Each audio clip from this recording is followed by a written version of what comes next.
Perjalanan seorang Jun Junaidi biasa disapa Lurah Jago menelusuri tapak tilas ziarah kepetilasan Wali Allah menjadi bagian wisata religi, tanggal 14 Juli tahun 2022 kemarin. Jun Junaidi biasa yang disapa Lurah Jago Kepala Desa Tanjung Bungin Kecamatan Pakis Jaya Kabupaten Karawang ke tempat pemakaman sejumlah wali di Jawa Barat, Jawa Tengah dan Jawa Timur. Menurutnya, keberadaan para wali penyebar agama Islam di Pulau Jawa sampai sekarang masih menjadi bagian penting untuk tempat ziarah yang dapat memberikan pengaruh dan menjadi magnet wisata religi. Bahkan, tidak hanya lokal khususnya Muslim, wisatawan asing pun tertarik mengunjungi objek wisata religi ini. Jun Junaidi ini biasa dipanggil Lurah Jago mengawali ziarahnya kali ini menuju ujung Kulon Sangyang Sira Banten, Keramat Cijengkol Setu Bekasi, Keramat Batu Jaya, Syeo Jakaria Tanjung Bungin, Candi Jiwa Batu Jaya, Makam Tubagus Waringin Sampalan, Syekh Purwadas, Sangga Buana, Curug Cigentis Karawang, Makam Dalam Cikundul Cianjur, Gunung Jati Cirebon, Lewung Sancang, Garut, Go, Hasantri, Pangandaran Ciamis, Pelabuhan Ratu, El Jampang Surade, Makam Presiden RI Pertama Soekarno Blitar, Pati Gajah Mada Tuban, Air Mata Ibu Madura, dan masih banyak lagi daerah yang disinggahi Lurah Jago Tanjung Bungin. Salah satu tempat yang dituju Jun Junaidi Kepala Desa Tanjung Bungin kemarin daerah Leweng Sancang sendiri berlokasi di Kampung Sancang, Desa Cibalong, Kecamatan Bumbulang, Kabupaten Garut, Jawa Barat, Indonesia. Leweng merupakan bahasa Sunda yang berarti hutan. Leweng Sancang memiliki legenda yang erat kaitannya dengan Prabu Siliwangi. Prabu Siliwangi merupakan salah satu raja di kerajaan Pajajaran pada tempo dulu. Kawasan ini diselimuti pohon-pohon lebat dan besar. Hewan-hewan liar pun masih bisa kita jumpai di tempat ini. Bahkan kita bisa melihat owa Jawa yang kini berada pada ambang kepunahan, ucap Kepala Desa Tanjung Bungin. Menurut legenda, Leweng Sancang ini merupakan tempat hilangnya Sri Baduga Maharaja Prabu Siliwangi saat dikejar oleh anaknya yaitu Prabu Kian Santang untuk mengajak ayahnya memeluk agama Islam. Sebelum menghilang, Prabu Siliwangi berubah menjadi harimau tanpa belang sedangkan prajuritnya berubah menjadi harimau biasa yang kini disebut Lodaya Sancang. Sesampainya ia di lokasi langsung bersimpuh di depan makam tahlil dan berdoa. Dia memohon ampunan pada Allah Subhanahu wa Ta'ala dan dilancarkan semua urusannya. Di dekat makam Syekh ini terdapat petilasan Prabu Siliwangi. Junaidi pun tahlil dan berdoa di depan makam ini.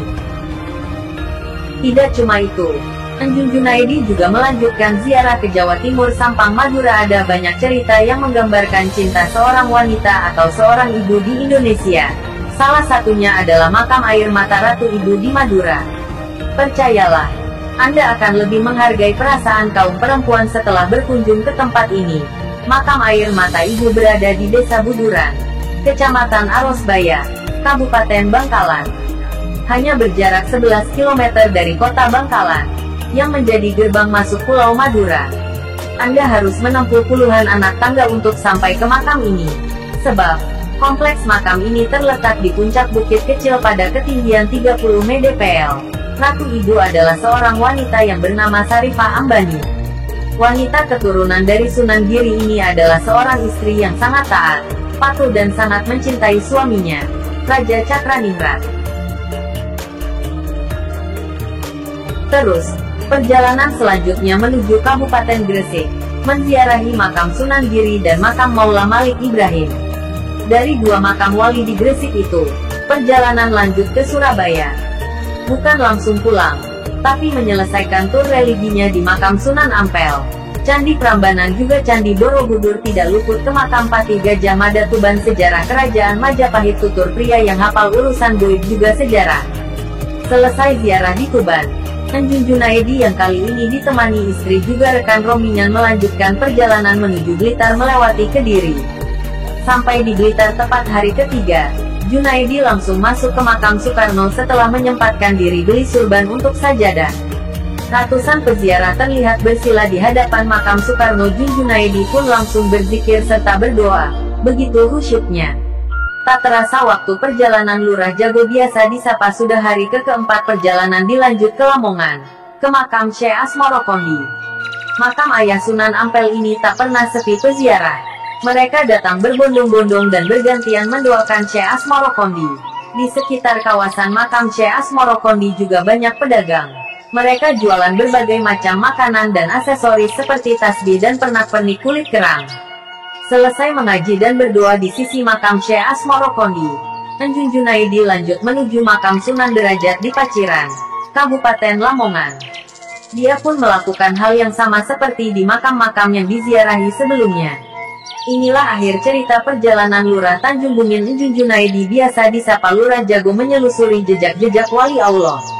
Tunggu cerita-cerita berikutnya dalam perjalanan seorang kepala desa Tanjung Bungin Lurah Jago. Sekian, terima kasih. Reporter Jurnal 86 Muhammad Nasir, Karawang, melaporkan.